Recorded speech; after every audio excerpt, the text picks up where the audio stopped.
Un simio vive en la isla Banana Dólar. Ahí compra cocos, paga su cueva y ahorra sus simio dólares para comprar bananos. Todo tranquilo. Pero el simio decide explorar. Primero viaja a la isla Banana Marca, donde todo se paga con eurosimios. El simio intenta cambiar su dinero y se entera que un simio dólar equivale a solo 0,90 eurosimios, menos de lo que pensaba. Luego visita la isla Kong. Allá le dan 25,000 bananoyenes por un solo simio dólar. El simio se queda en shock. ¿Su dinero vale más o menos? Se rasca la cabeza, confundido. ¿Por qué el simio dólar cambia de valor según la isla? ¿Por qué no vale lo mismo en todas partes? ¿Y por qué esos valores cambian a cada rato? Primero hay que entender los inicios del dinero. En los tiempos antiguos, los simios hacían trueque. Un banano por 2 cocos, un pescado por una hamaca. Pero eso era lento y, a veces, injusto. Entonces nació el simio dólar, un papel sin sabor, pero con poder. Todos lo aceptaban porque todos confiaban.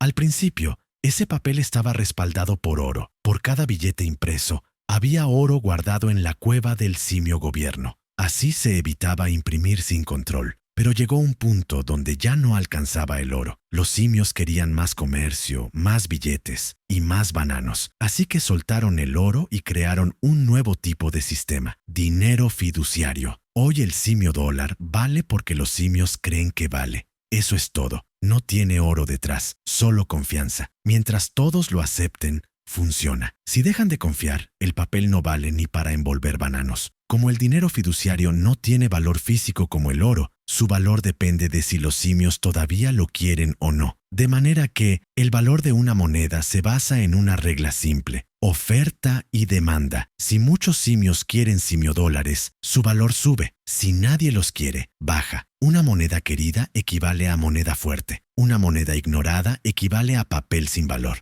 Por eso el simio debe entender lo siguiente. Sección 1. Inflación. Si una isla imprime simiodólares sin control, pero sigue produciendo los mismos bananos, todo sube de precio. Ejemplo, hoy un simio compra 2 bananos por 10 simiodólares. Mañana solo podrá comprar medio banano por la misma cantidad. El dinero pierde valor. Los simios ya no lo quieren y buscan otra moneda. Caso real, Zimbabue. Tanto imprimieron que un pan costaba una carretilla de billetes. Tuvieron que abandonar su moneda y empezar de nuevo. Sección 2. Tasa de interés. Los simios a veces prestan dinero y cobran interés. Eso es la tasa de interés. Si una isla tiene una tasa alta, los inversionistas simios se acercan, compran esa moneda para invertir y su valor sube. Pero si la tasa baja, pasa lo contrario. Cuidado, una tasa muy alta también frena el consumo. Nadie quiere endeudarse y la economía se enfría. Sección 3. Confianza y estabilidad. Los simios con bananos buscan seguridad. Invierten en islas tranquilas,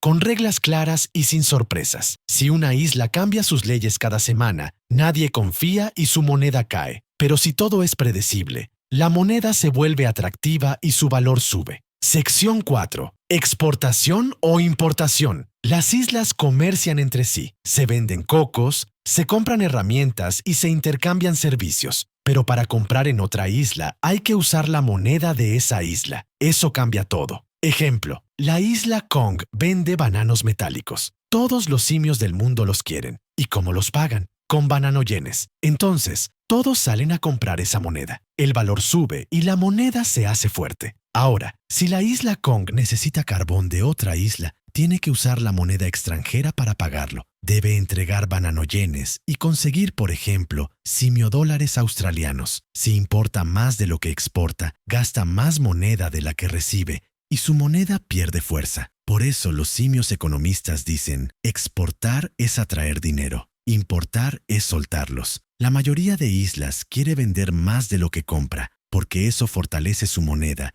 y les permite comprar más bananos después. Sección 5. Monedas ancladas. Si un simio desea que su isla tenga una moneda estable, fuerte y además no quiere problemas con los cambios, usa este truco. Vincula su moneda a la de otra isla más fuerte. Ejemplo, fijan una simio peseta igual a medio simio dólar, siempre, sin importar el mercado. Es más estable, pero también más dependiente. Si la moneda de la isla fuerte cae, la isla atada se hunde también. Pero, ¿si todos usaran la misma moneda? Suena práctico. Una sola moneda para todas las islas, sin tipos de cambio, sin cálculos, sin confusión. Viajar de isla en isla, pagar lo mismo. Todo parece más fácil, pero no es tan simple. Para tener una moneda única, todas las islas deben ceder el control. No pueden decidir cuánto imprimir, ni cuándo subir tasas, ni cómo ajustar su economía. Todo lo decide un solo consejo simiesco, uno que piensa por todos. Y eso trae problemas. Si una isla comete errores, las otras también sufren, como pasó cuando la isla Grecia se hundió en deudas y la isla Alemania se enojó por tener que ayudar. Una moneda única une, pero también encadena, porque los problemas de una isla se vuelven los problemas de todas. Ejemplo, si una isla entra en crisis, las demás no pueden ajustar su moneda, no pueden devaluar, no pueden imprimir más simiodólares. Están atadas, y eso puede frenar el crecimiento o provocar conflictos. Una sola moneda requiere coordinación total, y los simios no siempre se coordinan. Entonces, ¿una moneda fuerte es mejor?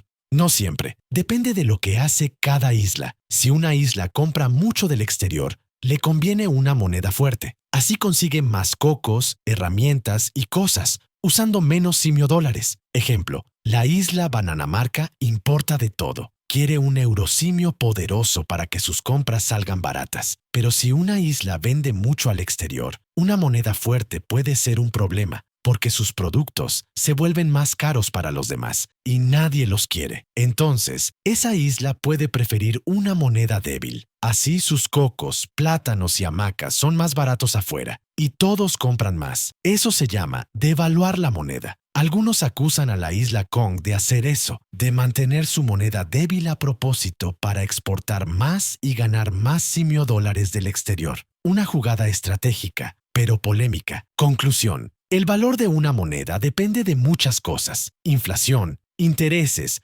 exportaciones, confianza y, sobre todo, de si los simios la quieren o no. Un simio dólar puede valer mucho o muy poco. Todo depende del contexto y del mercado. Pero al final, todos los simios tienen el mismo objetivo: conseguir más bananos. Dale like, comparte y suscríbete para más economía con bananos.